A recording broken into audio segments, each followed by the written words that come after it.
Hello everyone, welcome back to my channel. मैं हूं doctor प्रतिभा, आपकी फिजियोथेरेपिस्ट। तो आज इस वीडियो में हम डिस्कस करेंगे शोल्डर पेन के बारे में।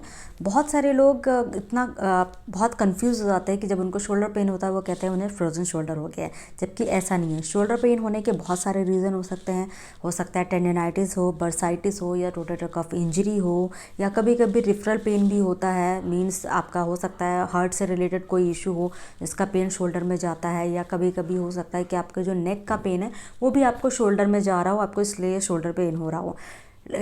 फ्रोजन शोल्डर, जैसा कि आप नाम से ही आप समझ सकते हैं, फ्रोजन शोल्डर, शोल्डर मीन्स कंधा, फ्रोजन मीन्स जो स्टिफ हो गया हो या जाम हो गया हो। दैट मीन्स जो शोल्डर जाम हो गया हो वो होता है फ्रोजन शोल्डर। फ्रोजन शोल्डर एक ऐसी बीमारी होती है जो कि 1.5 से 2 साल में अपने आप ठीक हो जाती है।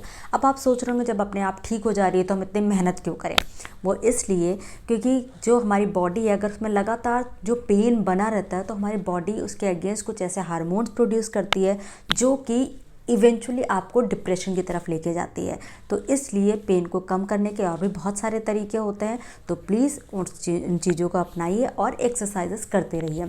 दूसरा बहुत इम्पॉर्टेंट इसलिए है ये पॉइंट क्योंकि जब कोई भी चीज़ होती है, हमारी बॉडी एक मशीन की तरह वर्क करती है। अगर आप उसको यूज़ नहीं करेंगे तो वो वेस्ट हो जाएगी। ठीक उसी तरह जैसे जॉइंट है, अगर उसके आप मसल को यूज़ नहीं करेंगे, क्योंकि 1.5 से 2 साल में रेंज जो है वो वापस तो आएगी, लेकिन अगर आप मसल को यूज़ नहीं करेंगे तो मसल वेस्टिंग में चली जाएगी, मसल वेस्ट होने लगती है। इसलिए और हमारी लाइफ को और हमारी डेली रूटीन को भी स्मूथ रखने के लिए एक्सरसाइजेस बहुत ज़रूरी हैं। इसलिए आप इंतज़ार मत करिए कि 1.5 से 2 साल में ये फ्रोजन शोल्डर वो ठीक हो जाएगा। उससे पहले आपको अपना नॉर्मल रेंज मेंटेन करके रखना बहुत ज़रूरी है। देखिए, फ्रोजन शोल्डर की जो एक्चुअली ये 3 स्टेजेस में डिवाइड होता है। ये जैसा कि मैंने बताया 1.5 से 2 साल लगते हैं, तो ये 3 स्टेजेस में डिवाइड है। पहला स्टेज है उसको फ्रीजिंग फेस बोलते हैं, या इसको आप पेनफुल फेस कह सकते हैं, या ये होता है वो 3 से 6 महीने तक सस्टेन रहता है। इसमें स्पेशली जो पेशेंट होते हैं उनको रात में पेन होता है। कभी कभी पेन की वजह से नींद नहीं आती, उनकी नींद बहुत ज़्यादा हैम्पर्ड होने लगती है, तो ये इसमें इतना पेन होता है। लेकिन रेंज तब भी ऑलमोस्ट ठीक रहती है, लेकिन क्योंकि पेन इतना है तो इंसान रेंज भी अपना चेक नहीं करता है। फिर इसके बाद आते हैं सेकेंड स्टेज जिसको हम इन्फ्लामेटरी फेज भी कहते हैं, और इसमें पेन के साथ साथ स्टिफनेस होती है। पेन तो होता है लेकिन हाँ, कंपैरेटिवली फर्स्ट स्टेज से थोड़ा कम होता है, लेकिन इसमें साथ में स्टिफनेस भी होती है। यानी जब आप कंधा उठाएंगे तो आपका रेंज नहीं जाएगा, मतलब कंधा उतना उठेगा नहीं, प्लस आपको पेन भी बहुत ज़्यादा होगा। ये सस्टेन करता है 6 से 8 महीने तक, 6 से 12 महीने तक। इसका स्पैन रहता है, डिपेंड करता है पेशेंट टू पेशेंट। कुछ लोगों में ज़्यादा भी रह सकता है, कुछ लोगों में कम भी रह सकता है, तो डिपेंड करता है पेशेंट टू पेशेंट। जैसे कि डायबिटिक पेशेंट है, उनमें थोड़ी हीलिंग लेट होती है, तो इस वजह से उनमें थोड़ा टाइम ज़्यादा लग सकता है। या कोई और भी, अगर कोई और भी फिजिकल प्रॉब्लम है, थायराइड है, कुछ और इशू है, तो उसमें थोड़ा टाइम ज़्यादा लग सकता है। थर्ड स्टेज आती है, इसको हम थ्रोइंग फेज़ बोलते हैं, या इसको आप रिकवरी फेज़ बोलते हैं। इसमें ये 12 से 18 महीने लगते हैं। इसमें क्या होता है कि जो आपकी रेंज है वो नॉर्मली वापस आ जाती है इतने महीनों में। तो ये होती 3 स्टेजेस। अब उसका जो कॉज होता है वो कॉज कैसे होता है उसकी, जैसे कि मैंने बताया फ्रोजन शोल्डर के बहुत सारे रीज़न हो सकते हैं। जैसे कि एक इम्पॉर्टेंट है पॉस्चर, और ये जो फ्रोजन शोल्डर होता है ये फीमेल्स में ज़्यादा कॉमन होता है, मेल्स में उतना कॉमन नहीं होता है। लेकिन अगर आप एज की बात करें तो एज आज की डेट में मैटर नहीं करता है, क्योंकि टिपिकली जो थेरेटिकली अगर हम देखेंगे तो ये 40+ एजेस में ज़्यादा होता है। बट ये 40 से पहले भी हो सकता है, क्योंकि हमारा पॉस्चर, बहुत सारे ऐसे, अगर किसी को ट्रॉमा बार बार हो रहा है, पॉस्चर ख़राब है, या और भी कोई इशू है, इसकी वजह से भी फ्रोजन शोल्डर हो सकता है। देखिए, इसके जो कॉजेज़ होते हैं, ये होता क्यों है, जो रीस्ट्रेन बार बार कोई इंजरी हो रही हो, जैसे कि आपका पॉस्चर ही ठीक नहीं है, लेकिन आप शोल्डर को बार बार मूव कर रहे हैं, तो क्या होता है, एक टाइम के बाद उसमें इन्फ्लामेशन होती है। इन्फ्लामेशन एक हमारे हीलिंग का एक पार्ट होता है। ऑब्वियसली कहीं भी कुछ प्रॉब्लम हो रही है तो बॉडी उसके अगेंस्ट रिएक्ट करती है, तो इन्फ्लामेशन होता है, वहाँ पे सूजन आ जाती है। तो इन्फ्लामेशन के बाद क्या होता है, फाइब्रोसिस होती है। मीन्स वहाँ पे कनेक्टिव टिश्यू जो होते हैं वो जाके डिपॉजिट होने लगते हैं। ये भी एक हीलिंग का ही एक पार्ट होता है।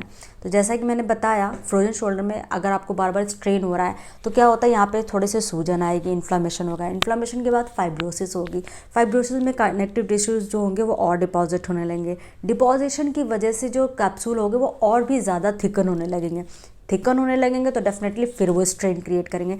तो एक तरीके से ये एक साइकिल बन जाती है। इसीलिए फ्रोजन शोल्डर को हम एडेसिव कैप्सुलाइटिस भी बोलते हैं। मीन्स जो शोल्डर है उसके ऊपर एक कैप्सूल जैसा होता है, कनेक्टिव टिश्यू के जो स्ट्रक्चर्स होते हैं कैप्सूल के फॉर्म में, वो क्या करता है, जब ये बार बार ऐसे मूव करता है ना तो उसमें इरिटेशन होता है, फ्रिक्शन होता है। जब इरिटेशन होता है तो अगेन इन्फ्लामेशन कॉज करता है, इन्फ्लामेशन से फाइब्रोसिस होती है, फिर वो कैप्सूल को और एडेसिव कर देती है। वो ये साइकिल पूरी चलती रहती, तो हमें साइकिल को ब्रेक करना होता है। इसीलिए जो इसका ट्रीटमेंट है हमें स्टेजेस वाइज करने होते हैं। तो फर्स्ट स्टेज में क्या करना है, सेकंड स्टेज में क्या करना है, थर्ड स्टेज में क्या करना है, तो इस तरीके से जो ट्रीटमेंट होता है वो भी डिवाइड होता है। देखिए जैसे कि मैंने बताया, शोल्डर पेन के बहुत सारे रीज़न हो सकते हैं, जैसे टेंडनाइटिस हो गया, रोटेटर कफ इंजरी हो गया, या बर्साइटिस हो गया, या कोई और रेफरल पेन हो गया।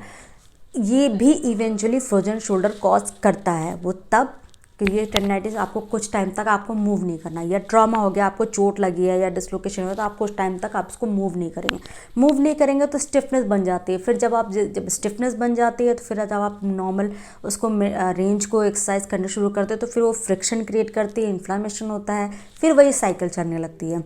तो हमें स्टेजेस वाइज का ट्रीटमेंट करना है। तो बेसिकली जो हमारा फोकस होता है एक तो पेन कम करना होता है, सेकंड हमारी जो नॉर्मल रेंज है उसको मेंटेन करना होता है, और एक्टिव एक्सरसाइजेस करनी होती हैं। तो स्टेजेस वाइज ही करने होते हैं। जैसे कि अब शुरू करते हैं स्टेजेस वाइज। स्टेज 1 में क्या होता है, जैसा कि मैंने बताया फेज़ होता है तो उसमें पेन बहुत ज़्यादा होता है। तो उसमें जो एनसेड्स दी जाती है, यानी non steroid anti inflammatory drugs होती हैं, उनकी भी ज़रूरत होती है ताकि इन्फ्लामेशन को आप कम कर सकें, इसलिए ये इंपॉर्टेंट होती है। अवॉइड करना कोई सोल्यूशन नहीं होता। आप किसी चीज़ को आप 4 दिन में ठीक कर सकते हो तो बेटर है कि इसको 4 दिन में ठीक करिए, ज़रूरी नहीं है कि आप उसको और भी ज़्यादा खींचिए। तो शुरू में ज़रूरत पड़ती है हमें मेडिसिन की। नेक्स्ट आता है फिजियोथेरेपी। फिजियोथेरेपी में आपको इलेक्ट्रोथेरेपी की ज़रूरत पड़ती है, क्योंकि इलेक्ट्रोथेरेपी में कुछ टेंस हो गया, IFT हो गया, या अल्ट्रासोनिक थेरेपी हो गई, ये हेल्प करते हैं आपको जो भी वहाँ पे इन्फ्लेमेशन है उसको कम करने में। तो इलेक्ट्रोथेरेपी भी बहुत इंपॉर्टेंट रोल प्ले करती है। और स्टेज 1 में हम पेंडुलम एक्सरसाइज बहुत इंपॉर्टेंट होती है जो कि हम करते हैं। पेंडुलम एक्सरसाइज क्या करती है, वो एक तरीके से एक थोड़ा सा ट्रैक्शन प्रोवाइड करती है हमारे शोल्डर में। जब ट्रैक्शन होता है तो जो रेंज जो मूवमेंट होती है उसमें थोड़ा थोड़ा वो उसको एम्फेसाइज करती है, प्लस जो मैकेनो रिसेप्टर्स होते हैं उनको भी स्टिमुलेट करती है। इससे आपका जो पेन होता है वो थोड़ा थोड़ा कम फील होने लगता है, यानी पेन में रिलीफ होने लगता है। तो वो भी मैं करके दिखाऊंगी कैसे करना है। और विदाउट पेन आप कितना भी रेंज को आप मेंटेन कर सकते हैं, यानी पैसिव मूवमेंट होगा, यानी वो थेरेपिस्ट ही करवा सकता है या आप खुद भी कर सकते हैं, बट कोशिश करेंगे कि आपको पेन ना हो उस एक्सरसाइज करते टाइम। तो फर्स्ट स्टेज की एक्सरसाइज ऐसे होंगी। सेकेंड स्टेज में क्या करना होगा, जैसा कि मैंने बताया ये फ्रोजन फेज़ होता है, इसमें स्टिफनेस के साथ होता है। तो उसमें हमें mobilisation plus active range of motion करनी होती हैं। तो मोबिलाइजेशन में भी मैं आपको टेक्निक्स बताऊंगी कैसे करनी है, आप सेल्फ कैसे कर सकते हो, क्योंकि वैसे भी कोविड का टाइम चल रहा है तो आपको किस तरह से अपने आप को इतना इन्वॉल्व करके रखना है एक्सरसाइजेज में, तो उस तरीके वो भी सारी चीज़ें बताऊँगी। थर्ड स्टेज में कैसे आपको मसल को स्ट्रेंथनिंग करनी है मैं वो चीज़ बताऊँगी। तो चलिए शुरू करते हैं। आइसिंग का भी बहुत इंपॉर्टेंट रोल होता है। कभी कभी हो सकता है कि आपको हॉट पैक यूज़ करने के बाद आपका पेन बढ़ जाए, क्योंकि इन्फ्लामेशन है, इन्फ्लामेशन में हीट होती है, और हीट की वजह से अगर आप उस पर एक्स्ट्रा हीट रखेंगे तो आपके पेन को और बढ़ा सकता है। तो आपको इसमें क्या करना है, सिंपली कोल्ड पैक यूज़ करना है। आइस पैक, कोल्ड पैक आप कुछ भी यूज़ कर सकते हैं, बट डायरेक्टली स्किन पे नहीं होना चाहिए। There should be some layering between that, ताकि आपको जो कोल्ड बर्न है वो ना हो। कि जैसे आपने टी शर्ट है, टी शर्ट के ऊपर ही आपने इस पर रखा, बस आपको 5 to 10 मिनट्स रखना है, बट हर 1 या 2 मिनट के बाद आपको ना पोजीशन को चेंज करना है। जैसे अभी यहाँ पे रखा, फिर इसके बाद यहाँ रख दिया, फिर इसके बाद इधर रख दिया, तो इस तरीके से आपको ना रोटेट करते रहना है, और 5 to 10 मिनट्स के लिए ही करना है, और फिर इसके बाद रिलैक्स करेंगे। इस तरीके से 2 से 3 सेट करने हैं पूरे दिन में आपको। इसे पेंडुलम एक्सरसाइज कहते हैं। इसमें आपको क्या करना है, ऐसे बॉटल लेनी है, बॉटल को इस तरीके से हैंग कर लेंगे, ठीक है, ताकि बॉटल थोड़ी फिल होनी चाहिए, ताकि यहाँ पे ट्रैक्शन आपको फील हो सके, ठीक है। यहाँ पे शोल्डर से थोड़ा सा खिंचाव महसूस होगा, ताकि इससे क्या होगा, मैकेनो रिसेप्टर जो होंगे वो स्टिमुलेट होंगे, ताकि आपकी पेन को थोड़ा रिलीफ फील हो सकता है। तो इस तरीके से आपको जैसे घड़ी की जो सुई होती है पेंडुलम, बिल्कुल उस तरीके से वर्क करना है, बिल्कुल छोड़ देना है कंधे को और इस तरह से फ्रीली मूव करना है। जब आप फ्रीली मूव करेंगे तो होल्ड इस तरह से आपको कम से कम 15 to 20 रेपिटेशन करने हैं एक सेट में, और पूरे दिन में कोशिश करेंगे 4 से 5 बार करने की। ये एक्सरसाइज आप लेट के भी कर सकते हैं। इसमें आपको क्या करना है, हैंड को, जैसे फॉर एग्जांपल मेरे लेफ्ट हैंड में अगर पेन है तो मैं हाथ अपने राइट हैंड से अपने लेफ्ट हैंड को इस तरीके से ऐसे खींचूंगी तो यहाँ पे थोड़ा खिंचाव महसूस होगा, स्ट्रैक्शन फील होगा। फिर आपको धीरे धीरे इस तरीके से ऊपर लेके जाना है।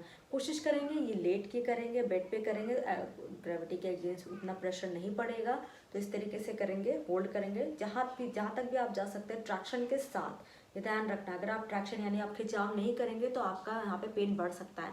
तो इसे खींचना है, फिर धीरे धीरे ऊपर की तरफ इस तरह से लेके जाना है, थोड़ी देर होल्ड करेंगे एंड जैसे होल्ड या 5 to 10 second hold and then वापस। इस तरीके से आपको एटलीस्ट 5 to 10 रेपिटेशन करना है एक सेट में, और पूरे दिन में 3 से 4 सेट करने हैं।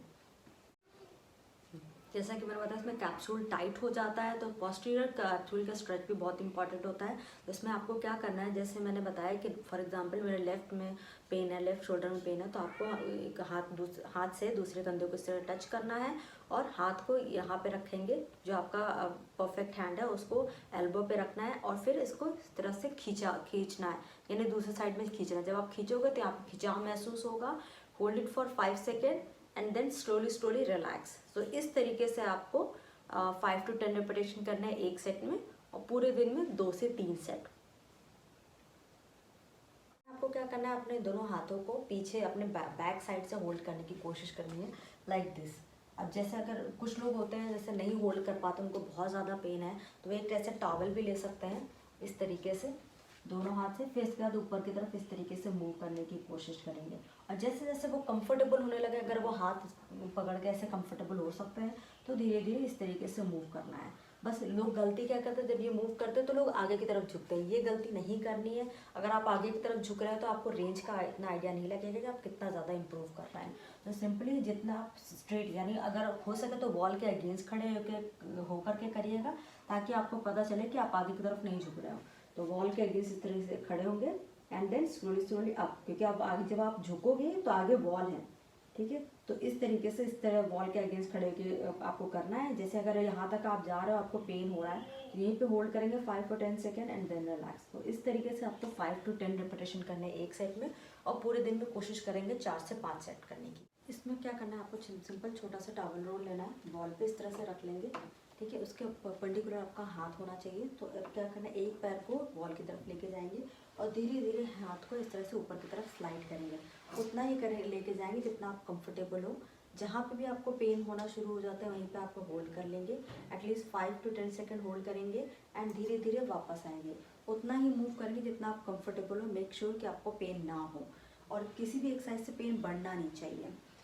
5 to 10 second hold and then relax. तो इस तरीके से आपको 15 to 20 रेपिटेशन करने एक सेट में, और पूरे दिन में कोशिश करेंगे 3 से 4 सेट करने की। इसी का नेक्स्ट पार्ट है, उसको हम फ्लेक्शन रेंज ऑफ मोशन बोलते हैं। इसमें आपको क्या करना है, बॉल के अगेंस्ट खड़े होना है। अगेन जो आपका बॉडी होगा वो पूरा हाथ के एकदम सामने होगा। अब धीरे धीरे इसको ऊपर की तरफ लेके आना है और आपको आगे की तरफ बढ़ना है। यहाँ पे स्ट्रेच फील होगा। Again 5 to 10 second hold and then वापस स्लोली करेंगे। Repetition would be same like 15 to 20 repetition in one set and 2 to 3 sets minimum, but maximum 4 to 5 sets in a whole day. इस exercise में हम strengthening के बारे में बात करेंगे। इसमें आपको क्या करना है, एक टॉवल लेना है और आपको ये एल्बो और बॉडी के बीच में इस तरीके से प्लेस कर लेना है। वो इसलिए ताकि आप सिर्फ और सिर्फ शोल्डर का यूज़ कर सकें। तो जैसा कि आप देख रहे होंगे, इसमें मैंने एक डोर के हैंडल पे इस तरह से टाई कर दिया है थेरापैड को। अब आपको क्या करना है, हैंड को इस तरीके से रखना है। बस ये ध्यान रखना है, जो भी जैसे आप इस शोल्डर का आप एक्सरसाइज कर रहे हो तो हैंड के परपेंडिकुलर में होना चाहिए, जो भी आपका बीच फुलक्रम हो या जहाँ पे आपने टाई किया हो, आप उससे आपको बाहर की तरफ लेके जाना है। जब आप बाहर की तरफ लेके जाएंगे, ये ध्यान रखना है टॉवल ना गिरनी नहीं चाहिए नीचे की तरफ। दैट मीन्स कि आपको ये एल्बो से इस तरह से होल्ड करके रखना है और एल्बो से अंदर की तरफ जोर भी नहीं लगाना, आपको सिर्फ और सिर्फ होल्ड करके रखना है एंड बाहर की तरफ इस तरफ लेके जाएंगे। जब आप बाहर की तरफ लेके जाएंगे यहाँ पे आपको स्पेशली फील होगा कि हाँ अब शोल्डर की मसल यूज हो रही है। होल्ड इट करेंगे फॉर एटलीस्ट 5 to 10 सेकेंड, फिर इसके बाद रिलैक्स हो जाएंगे। सो इस तरीके से आपको एटलीस्ट 10 to 15 रेपिटेशन करने एक सेट में, और पूरे दिन में कोशिश करेंगे 3 से 4 सेट कर सकते हैं तो बहुत अच्छी बात है। बस ये ध्यान रखना है हमें ओवर स्ट्रेच नहीं करना है, मतलब ज़्यादा नहीं खींचना है बैंड को, हमें सिर्फ उतना ही मूव करना है जितना आप कंफर्टेबल हैं। ऐसा नहीं होना चाहिए कि आपने पूरी ताकत लगा दी है तो उस मसल को छोड़ के बाकी सारी मसल इन्वॉल्व हो जाएंगी जिस मसल पे हमें फोकस करना है। तो मेक श्योर कि उतना ही मूव करेंगे जितना आप कंफर्टेबल हैं। एक्सरसाइज उनके लिए जिनका हाथ बिल्कुल भी पीछे की तरफ नहीं जाता है, तो आपको क्या करना है, ऐसे ही बैंड को इस तरह से बांध लेना है, हाथ में इस तरीके से इस तरह से टाई कर लेंगे। अब आपको क्या करना है, हैंड को एकदम फ्री छोड़ देना, आपको हल्का सा आगे आना है, सिर्फ अपनी एक्सिस पे आपको घूम जाना है। आप इस तरह से घूम जाइएगा। जब आप घूमेंगे तो जैसे कि मैंने बताया कि आपने इस तरह से हाथ में इस तरह बांध रखा है, तो ये अपने आप ही मूव हो जाएगा बिना किसी मसल्स के इन्वॉल्वमेंट के। अगर मसल इन्वॉल्व नहीं होगी तो आपको उतना पेन भी नहीं होगा। तो इस तरह से आपको बस अपनी एक्सिस पर इस तरह से घूम जाना है। आप जितना घूमेंगे उतना अच्छा मूवमेंट होगा। तो इस तरीके से आपको करना है at least 5 to 10 repetition in one set, और पूरे दिन में कोशिश करेंगे 3 से 4 बार करने की। तो जैसे जब आप इसमें कंफर्टेबल होने लगे, फिर आप टॉवल को ऐसे तरीके से होल्ड करके फिर ऊपर की तरफ जा सकते हैं, जैसा कि मैं बता रही हूँ। ठीक है, सो इस तरीके से प्रोग्रेशन आप ले सकते हैं। तो उम्मीद करती हूँ आपको एक्सरसाइज समझ में आ गई होंगी। अगर आपको वीडियो पसंद आई हो तो प्लीज़ लाइक करिएगा। मेरे चैनल को अगर आपने सब्सक्राइब नहीं किया तो सब्सक्राइब कर लीजिए, और साथ ही बेल आइकन को भी प्रेस कर लीजिएगा ताकि मेरे नेक्स्ट वीडियो की नोटिफिकेशन आपको मिलती रहे। जैसा कि मैंने बताया, आपकी कोई भी क्वेरी हो इस वीडियो से रिलेटेड या कोई और भी क्वेरी हो फिजियोथेरेपी से रिलेटेड, तो आप कमेंट में वो प्रॉब्लम आप अपने क्वेरीज ड्रॉप कर सकते हैं। मैं पूरी कोशिश करूँगी आपकी सारी क्वेरीज को सॉल्व करने के लिए। तब तक के लिए bye bye, take care, keep moving and keep smiling.